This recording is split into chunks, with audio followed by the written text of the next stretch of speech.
Thank you, Julie, and good morning, everyone. Welcome to Ohio. I am John Linder. I live in Edison, Ohio, which is about an hour north of Columbus, and I do serve as the president of the National Corn Board. Took time out this morning. We're side dressing corn, which means we're prescriptively applying nitrogen and other nutrients between the rows injected in the ground. And it's possibly the last time we'll see the ground if Mother Nature is kind. The corn will then close the rows, and that'll be the last time I'll see how we did on weed control and what kind of issues we have out there. It's a really joyful time for me because I really like to look and see what kind of stands we have so we can kind of predict what kind of results we'll have at the end of the year. I do farm in partnership with my brother Mike, my wife Cheryl, and my kids are part of the operation as well. We run a fifth generation farm raising corn, soybeans, soft red winter wheat, and seed beans for production. As president of the National Corn Growers, I also serve as the president of the National Corn Growers Association Foundation, also as an executive committee member of NCGA's Allied Industry Council, and as the association's delegate for the U.S. Grains Council. With me today is Patty Mann. Patty, would you like to take a moment to introduce yourself, and then I'll go to Deb after that.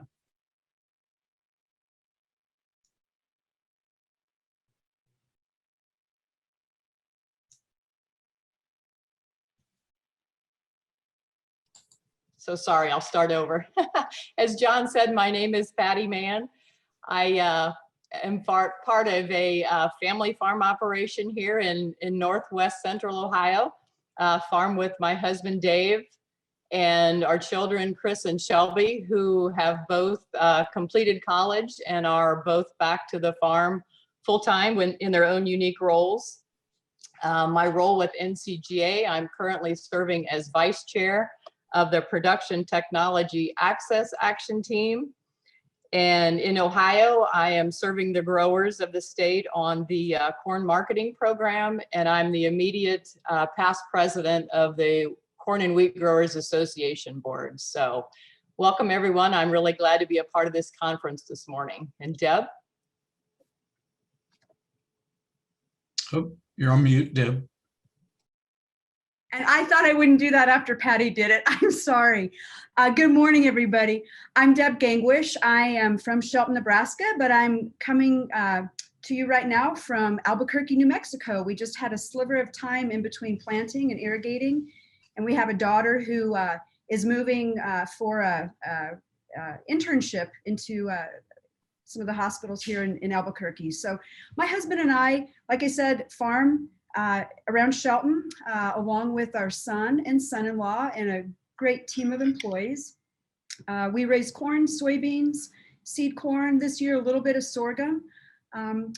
We also do some custom seed harvesting for a seed company and have a ranch and backgrounding lot up in north central Nebraska. And then we decided to do a little trucking. So we try to be as diverse as possible. I'm really glad to be here with you today and look forward to talking about our sustainability report. Thank you. Well, thanks, Deb and Patty. I think a great place for us to start our conversation about NCGA's sustainability goals and report is why we started down this path in the first place. You know, it's becoming an integral part of the way we do business, including most of our important customers. Making sustainability as a key component of maintaining and increasing market access opportunities. If we didn't address sustainability proactively as corn growers, we'll either be left behind or we'll be allowing someone else to define it for us. Neither option of those is a good option. And the truth is that we have a great story to tell. We have decades of documented improvements on our side, which happened long before sustainability became a part of our daily vocabulary. In 2019, NCGA formed a Corn Sustainability Advisory Group to help continue the drive for corn sustainability efforts and continue crop demand. This group comprised largely of U.S. corn farmers were instrumental in making all the decisions and including setting the sustainability goals we'll deliver today. Over the course of the last 18 months, this farmer-led effort culminated into the U.S. Corn Sustainability Report and U.S. Corn Sustainability Goals. It's important to recognize that farmers across the country have adopted practices for many years to defend against soil erosion, improved water quality use, and manage resources and nutrients through continuous improvements found in modern farming. This progress is covered in our sustainability report. You know, if we do a little look back from 1980 to 2015, and that's kind of a magical era. 1980 is when I began farming here in Ohio. If we look back, we can see that the opportunities that farmers took, we found most corn being produced on less land, and the amount of land required to produce a bushel of corn decreased by 41%. On a per bushel basis, the energy used decreased by 41%, and greenhouse gas emissions decreased by 31%. Through the adoption of practices that reduce soil erosions, farmers reduce soil loss per acre by 58%.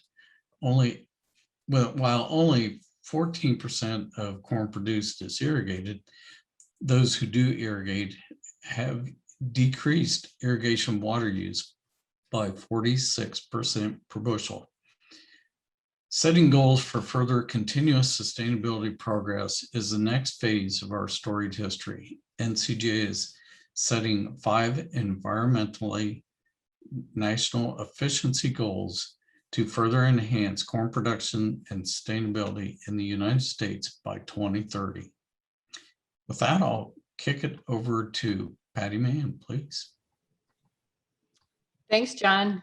Yes, I'd like to talk about our first goal, and that's to increase land use efficiency by 12% by 2030.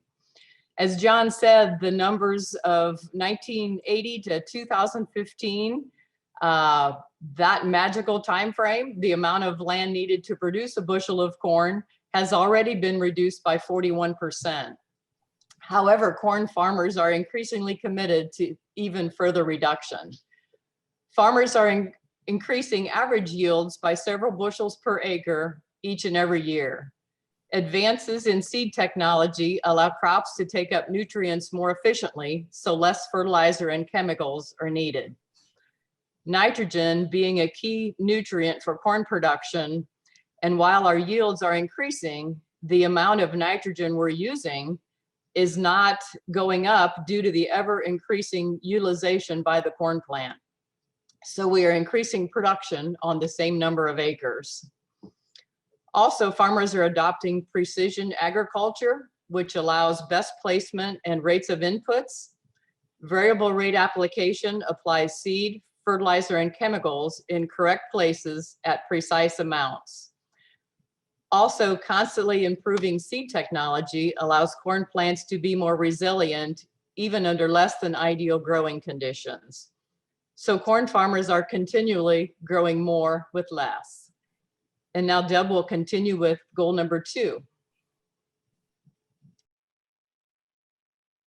I'll mute Deb. Oh, I miss conversations in a room. Okay. I'm going to talk a little bit about goal number 2, to increase irrigation water use efficiency by 15%. My husband and I, on our farm, we're 100% irrigated, so this is really near and dear to our heart. And I'm also a little bit of a space geek, and I was thinking about this last night. You know, water is so precious. I mean, look at what we're doing on Mars with Perseverance. We know if there's water, there's a chance for life. And to preserve that resource that we have is just incredibly important. Our farm sits on top of that Ogallala Aquifer in the central United States. And for us, it's key to keep that aquifer healthy. So on our farm, there's a lot of different things that we do, including telemetry on all of our pivots. So we're able to remote in from our phone and take a look at how the pivot's running, if anything's going wrong. We also work with the electric companies to share the load. It's called load control. So typically in high energy load times, our pivots will be turned off. So again, we're working with the electric company to make sure those pivots are running at optimal times. We also have weather stations spread around the farm, which again is really key to making sure we only apply what is needed. One of our old-fashioned things that we have on our farm is a full-time agronomist. We do work with a lot of different companies on beta testing of various soil moisture probes. I know we're working with an Israeli company that kind of has a Fitbit for corn, but our agronomist is key to making sure that all our fields are getting exactly what they need when they need it. There's not a lot of crop ground that's irrigated or a lot of corn ground, only about 14%, but that 14% is really critical in the consistency of supply of corn each year. And like I mentioned, irrigation technology has advanced substantially, and I see more and more farmers around us continuing to adopt various technologies so they can raise their corn crop more efficiently each year. I'm trying to think if there's anything. Oh, the other thing we have that's really been key, and we really have been pushing hard to increase this, is our satellite technology imagery. That allows us as farmers to get that peek into our crop health. And we can, again, tackle issues that we have with watering. And, it's all about using only what you need. And I believe that's on to you, John. Well, thank you, Deb. So our third goal, reduce soil erosion by 13%. Since 1980, farmers made huge strides in reducing soil erosion with a 58% reduction in soil erosion from 1980 to 2015. Corn farmers are committed to building on their previous successes by reducing soil erosion an additional 13% by 2030 through an increased adoption in tillage reduction technologies and cover cropping. I was pretty young. The only thing I was allowed to ride on the road or run on the road at the time was a bicycle. And I can recall Dad cleaning a drainage ditch. And the first thing he did when he finished was seed the slopes and seed 15 to 20 feet on each side to make sure that he cared about the water quality and also reduce the opportunity for soil to end up in that ditch and be washed down the stream to the rivers and beyond. So, it was, as a young man, I realized, Dad saw value in the land. And he said, if you take care of the land, it will take care of you. So, 1980, I mentioned that's when I started farming, probably the worst time ever to buy a farm. Bought the one where Cheryl and I still live and raised our daughters. And one of the first things we did in that first year was to take 2 acres in one location out of production for a waterway, because not to ding the previous, but there ended up being water coming under the railroad and washing the full length of an 80-acre field into a stream, and it took soil with it. So we put in a grass-seeded waterway, and we've had to do nothing to it since 1980 because maintenance is a critical piece of it, but by using the right tillage practices on either side of that waterway, the maintenance on that ditch is pretty, or that waterway is really amazing to me, that it used to move a lot of soil out and now it stays in place in the soil. It's one of the most productive farms we own, and we no-till it. We started no-tilling in 1985 and it's been continuous no-till since. It just yields great returns for taking care of it. So, critical area seedings are another thing that farmers like to do when they see soil moving when you're a no-tiller. And so you put a little seeding in to make sure that any water coming off the neighbor or particular slope, we can manage that. And those kind of things we've put in practice since, like I said, 1980, 1985, the no-till became an integral part of our operation. Of recent, we've added a little strip till, and you think, well, that's counterintuitive. You're doing a little tillage, but it really works well because we have the opportunity to put nutrients below the surface, and we still choose and manage how we handle that so that we don't have soil loss by doing that minimal narrow strip that we actually plant over. Some of the best looking corn, that's where I was side dressing last night, a really great stands on that strip till, looks really good. In between those rows, there's probably a 2 foot, maybe 28 inches even of undisturbed no-till type soil where all the residues in place and taking care of that land while we're working. But farmers have, it's a mindset that's age old and it's passed on generation to generation. So there are really good opportunities for this to become a natural way of life for all of us to be conservation minded. Those tillage practices and the technologies that's allowed us to do that have really produced, as you see, 58% reduction in soil loss. They have really served us and our land really well. So with that, Deb, I'll kick it back to you if you'd like to come off mute again for our number 4 goal. Thanks for the reminder, John. I appreciate that. When I read through the sustainability report and I saw the areas that I was going to talk about, I just, there's so many areas of overlap. I talked a little bit before about irrigation and making sure we water only, we give the crop only what we need and working with load control. And so talking about the increase in energy efficiency and wanting to meet that goal by, decreasing by 13%, that's really critical. There's so many areas of overlap on a farm. The adoption of new technologies over the past couple decades, let alone the next few decades, are going to continually contribute to improving energy efficiencies in corn production. I thought about this segment and, our farm is as diverse as possible so we can weather what comes at us. It's kind of part of risk mitigation. And I see a lot of farmers with their use of energy really having diverse sources of energy use, picking that right energy source for the task at hand.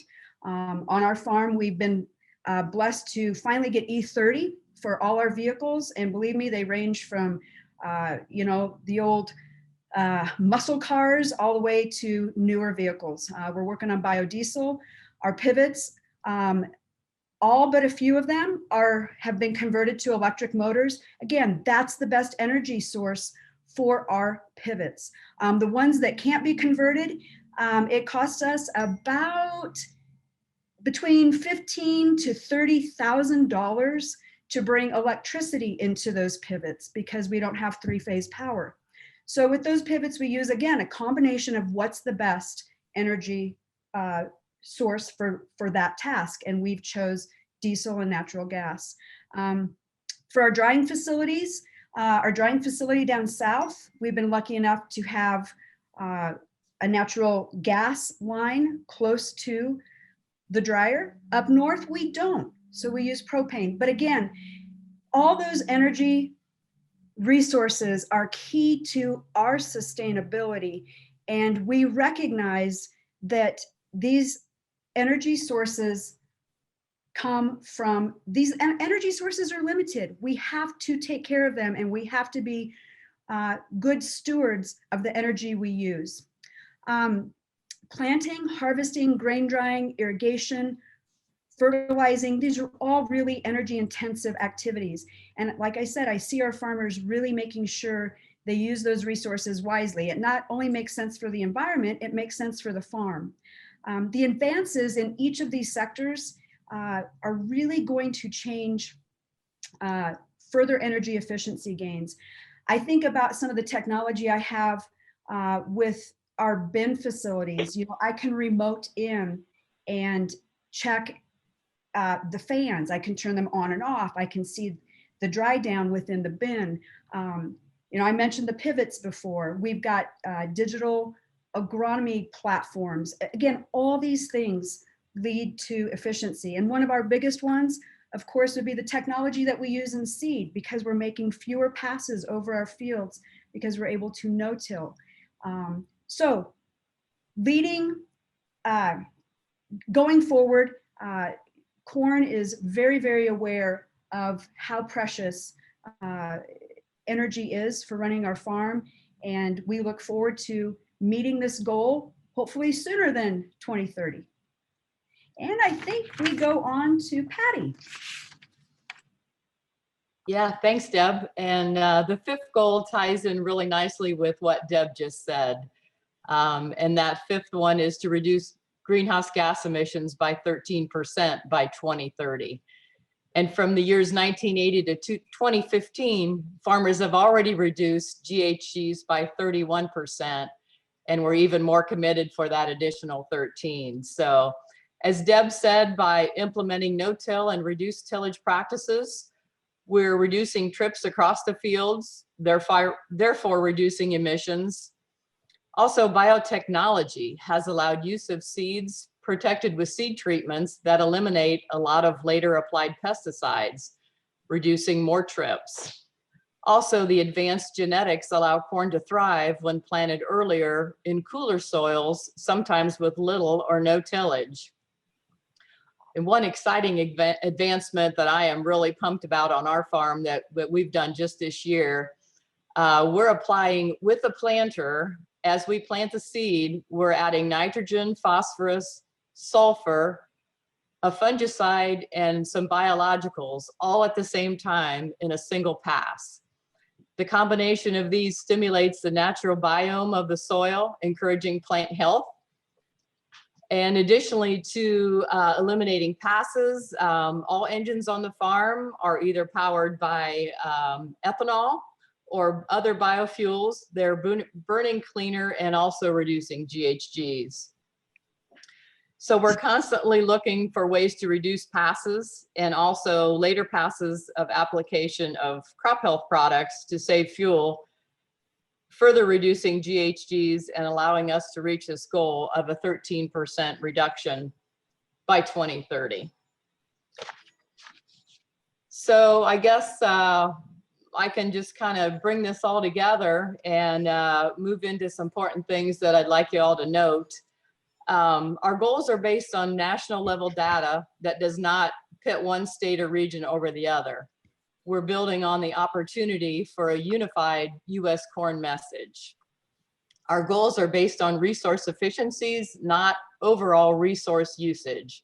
What I mean by that is as we continue to become more efficient producing corn, we're always doing more with less, and our goals measure that progress. Finally, our goals focus on long-term gains and singling out progress made or lost during any one year. We all know that some years are better than others because events out of our control.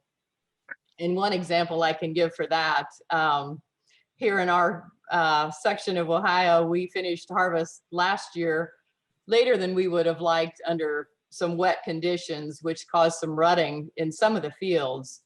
So this year that required some increased tillage to level out those ruts and create a smooth seed bed for planting.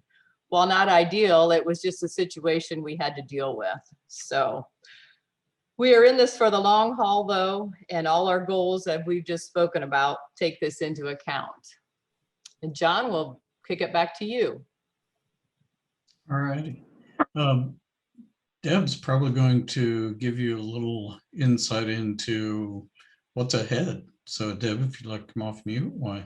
And now you know why I'm always off mute, because I will do the same thing, Deb. Oh, I appreciate the reminder. You know, I'm really looking forward to what's ahead. You know, farmers are optimists, and if any of you have read the book 40 Chances, you know, every year there's so many farmers that just put their heart and soul to everything they do and really strive to do it better the next year.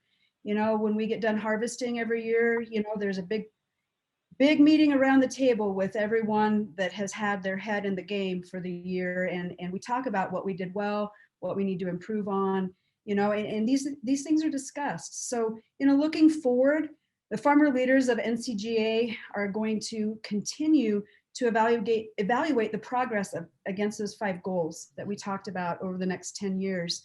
And we'll adjust if needed. If we meet those goals in some areas a little bit sooner, we'll tackle we'll up the ante possibly. If corn farmers, if I believe we'll probably meet these goals ahead because farmers are constantly striving, but if not, we've got those goals for 2030. Many of our producers, so many of them that we talk to, and I know John and Patty, I mean, just everyone that I know in agriculture, they've implemented some sustainable strategies and practices. I mean, that's been part of why they are 5th, 6th generation farms and some 7th generation farms. That's one of the key elements highlighted in our sustainability report is showcasing all those efforts, those great efforts that are already underway. We've done a lot of things and farmers just don't talk about it. So we're kind of tooting our own horn here as far as what we've done really well and how we have that deep desire to continue to do well. As far as changing practices in the future, most farmers I know, like I said, already evaluate their practices quite frequently and make changes when it makes sense for the environment and economically. We want our farms to go forward into the future. There's not a farmer I haven't talked to that doesn't have that in their heart to have that farm live on in the next generation. Setting goals puts a stake in the ground for where we want to go and allows us to measure progress, and that's a good thing. I truly remain convinced that the years ahead for our industry look bright, and our sustainability story really sets the stage for that to happen. And John, I'll pass it off to you. Well, thanks. And I believe what you have heard, you'll be able to gather that farmers are innovative and they really love technology and they really like to think about what's next. We finished planting, we're thinking about what happens during the summer to take care of that crop. And while we're doing that, we're thinking about harvest. And while we're combining, we're thinking about planting. It seems a little odd, but that's the mindset. And so last summer, side dressing corn, I'm thinking, I'm going to have to dry this crop. And one of the ideas that come to my mind is, I think with $150 worth of sheet metal and a few screws, I think about the grain dryer a lot and how to better be more efficient in the use of gas and electric while we're drying our corn. And that $150 probably gave me 10% capacity on the grain dryer. That's a reduction in gas usage overall because we got more bushels through in the same hour, burning the same amount of gas per hour, using the same amount of electric per hour. This is the mindset of the farmer. And I hope that you got a little peek into that this morning. But I want you to have a takeaway here. Definitely don't miss the fact that corn farmers are committed to continuous improvements, environmental, economic, and social sustainability. When I was a kid on a bicycle, looking at that ditch that Dad cleaned and was seeding the grass filter strips, I never thought about social sustainability, but it's real. And folks anticipate the farmers think of them when they do their production, and they do. So I encourage you to visit the NCGA website, ncga.com/sustainability. where you can learn more about our sustainability goals, find our sustainability report. We are even holding an open comment period on our goals and our report right now. And we'd love to hear from farmers and our customers. You can also find that form online on our website. So with that, I would say we're open for conversations. If I recall what Jeremy and Julie was setting up for us here. So need to take a look in the chat, see if anything's coming. Yep, thanks, John. Nicole, if you want to go ahead and unmute yourself from Brownfield, we'll let you ask the question to the panelists. And for those of you who are sitting, feel free to type your name in the chat, and we will kind of just run down the list as they come in and get your questions answered this morning. Good morning. Is my mic working? Yep, we can hear you. Okay, good. Sometimes the system doesn't work. Are there specific practices NCGA is encouraging farmers to increase to meet these goals or adapted? You mentioned some that are being done, but are there any specific that align with these goals? The practices farmers use tend to be regional, if you will. And it gets a little further down than that. As I described, the 80 acres that we took 2 acres out to put a waterway in, that half of the farm I live on is highly erodible. The other half is flatter with a different soil type, and that soil tends to stay put on its own. So even on this farm which I live at, the practices that I implement are different. So, I don't think there's any one practice that fits everyone, but there are a multitude of practices, and that's part of our effort. We did a lot of research, and as you know, we did a great deal of research with the Soil Health Partnership to look at that data set to say what kind of practices really turn and burn when it comes to greenhouse gas emissions and soil quality and carbon sequestration, and work well for the environment as well as productivity and economic viability. And so we have that database for which we can draw on. This is a living program. This didn't end with this document. So as we see those opportunities to bring farmers together with ideas, we'll take them, definitely.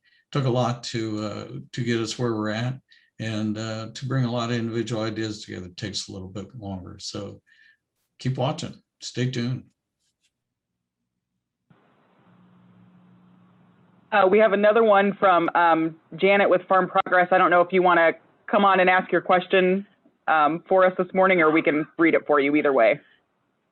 Well, I can ask it. John, you mentioned that your father had a sustainability mindset. When you're riding your bike, you saw the grass being planted. How was NCGA reaching out to those who don't necessarily have that same mindset, who didn't grow up with a father who was doing those kinds of things? How are you reaching out to them to help meet your sustainability goals?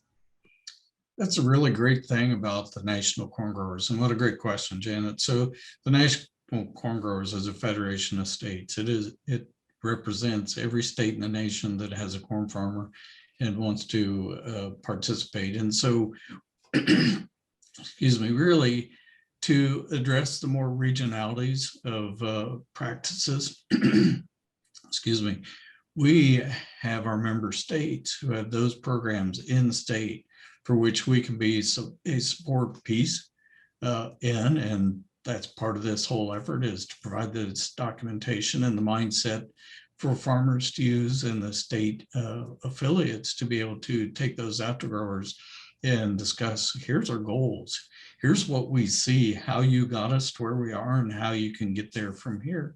But it will be probably a national led, but more a state by state conversation as out to the growers, and to find those places where we can actually make it work better.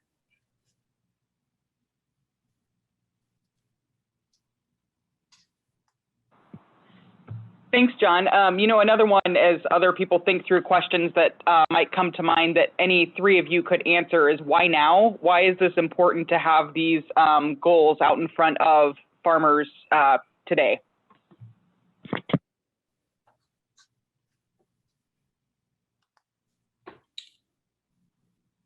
I think that's an interesting point, Julia, because why today it is a very critical time. I think there's been a lot in play for a long time, but this administration has taken given a definition to the landscape for which we're all living, and probably taking that to the next level. So it's really important that we as growers take this opportunity as well, because it is on everybody's mind. It's a great time to communicate what we're doing and where we want to be in the future to be those good stewards. And so it is a very, very important time for us to be at least outward and communicating where we're going. I mean, we could have done this in the background and said, okay, let's just talk to the growers. But I think it's really important to be socially responsible and communicate it outward as well. Julie, could I tack on to John's comment quickly? Yeah. Okay. I do a lot of work with a group called Common Ground, which is farm women reaching out to consumers to talk about what actually occurs on our farm. And I remember 2 years ago, after harvest, I went down and spoke to our Chamber of Commerce in Kearney, our women's group. And my slide presentation didn't work. It was an awful technology disaster long before Zoom. And we really had this beautiful conversation about agriculture. And I was shocked to have this community of 40,000 in the central part of Nebraska, surrounded by cornfields, cattle, and so many of these women were pretty far removed from the farm. And in fact, it got a little emotional, which still kind of, I didn't expect that. But there were women who were a couple generations from the farm, if not more. And one of the things that got brought up was, my children will never, ever have the experiences that I had, because that farm has changed, or that farm's not there, or our family isn't farming anymore, or there were a multitude of reasons. And so to be able to bring the farm to the people is key, and to be able to help people understand what is happening. You know, our numbers are shrinking. You know, there's less than 2% of us that are farming. And it's important that our public and our consumers really have a touch point with our farms. And so I think that's another reason we're coming out with this. We want people to know we care. We want people to understand what we're doing. And it's very hard. I sit here in Albuquerque and I see just home after home after home, and subdivision, and a lot of concrete. And I want people to feel connected to what we're doing and know we care. And that, like John said, that social sustainability, the environmental sustainability, and of course the economic sustainability is key for all of us. Thank you. A quick follow-up for you from Janet, and then Todd, we'll get to your question. Just, John, if you want to talk through a little bit of kind of the process that we went through. This all started back in 2019, so this has certainly been an ongoing project for NCGA, but if you could talk through a little bit of the process that we went through to get to where we are today, that would be appreciated. Well, you know, I think it's another good question, Janet, and envision how NCGA is structured. We have a 15-member board, and then we have 7 action teams, which average about 15 grower leaders, which I get to appoint. I mean, that's really fun as president. You get to pick over 100 people to work on your team. I mean, it's pretty rewarding to learn about people when you get to do that. But of those teams, we chose then the vice chair to be from each of the teams as being the base for our sustainability group that started this process in 2019. So with those folks and our staff and the directive from the stewardship action team, it became really kind of an easy, fluid process to start talking about, you know, okay, what do we need to know to be successful going forward, and what kind of goals are really important to us, and what kind of standards. Well, then you have to do some research, right? So we had to enlist some consultants to kind of actually devise a process for which we could identify numbers and how those numbers could grow in the right direction. Obviously, for soil erosion, it grows in a lower number, right? But it's a higher percentage of reduction of loss. And so this process was just a culmination of several meetings and meetings with folks in the industry and folks that have the data set. And we've got really great staff. And so those folks really know how to help growers be successful. This report, you know, I marvel at the document when I read it. I think it's 24 pages. And I think for me as a farmer, I started and I don't want to put it down. And yet my mind is wondering, well, what can I do? You know, how can I use this? How can I reach this goals? Like I said, $150 in sheet metal and screws. So I'll roll into Todd Neely's question. He said he'd like for someone to read it. How much of continued sustainability relies on continued government programs for conservation, price support, and crop insurance? You know, all those, Todd, are tools. And there are voluntary things that, you know, with a mindset you can do on your own. Deb said they look through all their energy sources and try to fit the best use into the right place in their operation. I give description and keep repeating it, but just an idea that actually worked. But when we're looking at our land and thinking about implementing practices in 1985, when we adopted no-till, I can tell you the first 4 years were really interesting. The economic return wasn't exactly predictable, but once I got past a bit of a learning curve and got the land used to the way we were producing it, there was a time when trees started growing between crops. Can you imagine that? I mean, they were little saplings, but nature said something's going on here. Well, as the soil adopted to what we were doing, really great things started happening here. And so certainly that access to knowledge is one thing. The dollars to help implement. I wish someone would have said, hey, I'm going to supplement you for 4 years while you figure out how you can no-till corn. But we didn't have that ability. And so those opportunities are very welcome and maybe much needed, because cost of inputs today are exponentially higher than they were back then. Return can be really great too, and it should be commensurate, but you have to have a crop to get there. So your crop insurance and your price support, critical tools. Crop insurance wasn't what it back then wasn't what it is today. That would have helped me immensely. So yes, we need those conservation programs, and we need price support when it's appropriate. We don't need carte blanche. We don't want to go make our living going to the mailbox, getting another government check. We want to derive it from the marketplace. Farmers are really telling me every day, and have been for years, I want to make my living in the marketplace. But when you buy retail and sell wholesale, it becomes a challenge. So all these tools are critical. And thanks for asking that question, Todd.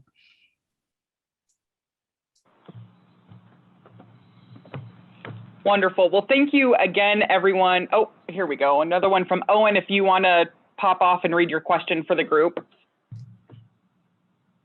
Yeah, thanks very much. I just wanted to say it's an excellent report, and I've really liked hearing the personal stories that you've told along with it, because I think it makes those statistics really come alive. And maybe further to what Deb was saying about speaking to the was it the Common Ground group, Deb? I'm just wondering if you have any other new ways in mind to reach consumers with this info, because here I am, an ag communications instructor, and I spelled ag wrong. My apologies. I'll write it off to an early morning, although I know it's not early for you folks. But I'm just wondering, I mean, I would love to teach my students about what's kind of cutting edge right now, and about how farmers are going to reach out in new ways to consumers to try to get them to understand what how farmers are really taking charge of the future. So do you have any suggestions? Because I would certainly pass these on to my students, but this is the future. Thank you.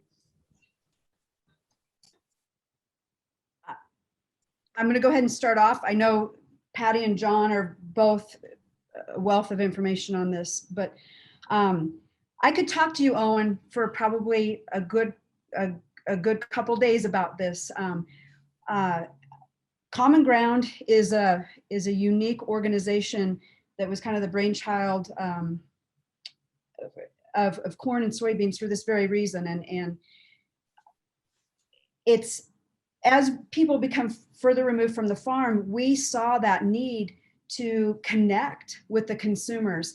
And because, I'm not saying you don't grocery shop, Owen, but because women do about 85% or more of the marketing or the bringing of household goods into the home, we thought it would be best to have a group of women from the farm reach out to consumers and have personal conversations. And they're very value driven. They're very, let's connect in our area of overlap. You know, we're wives, we're mothers, we have a lot of common ground. How do we help each other connect? And how do I connect my farm to your life? And how do I reassure you that what we're doing, you know, is, you know, has has you in mind. You know, there's a lot of things out there that consumers hear that are falsehoods. And so I think the biggest thing with Common Ground, if I could just put it in a nutshell, is it has to be a value connection. And I'm going to tell you just a quick blurb. I was at a women's executive conference. So Common Ground reaches out of the agricultural sphere. So I was at a women's executive conference in Omaha, Nebraska at one of the event centers. Very big conference. Not a lot of farmers. We set up a booth there, and during breaks, we talked to consumers, and I had a woman come up and talk to me, and I kind of described Common Ground, and she just kind of looked at me and she goes, "Yeah, you're the reason I have a job." I said, "Oh, what's your occupation? What's your job?" She goes, "I'm an oncology nurse. I treat people with cancer because of you farmers." And Owen, instead of talking about my farm and trying to argue, I related on a values level with, "Oh, that's got to be so hard. My daughter's a nurse." And I started talking about how hard death is, da da da da da. Long story short, we were able to circle back to the farm, and I hope I planted a seed. And I think that's what we need to do with our conversations, is always plant a seed of positive thoughts for people. And reaching outside of our sphere isn't easy, it's hard, but Common Ground is doing that with dietitians. We've done a lot of work with dietitians. We go to different health conferences. It's a group that is going out and sharing the story of ag on a values level, if that makes sense. It does. Thanks very much, Deb. So another piece of our success in attaining these goals will be you folks.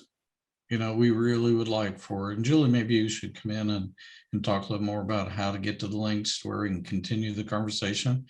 But you all are so critical to our success in this effort. So please participate with us and reach out.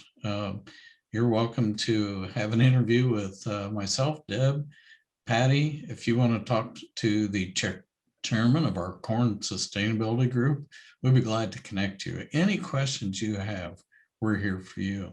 And thanks for being here for us. Thank you.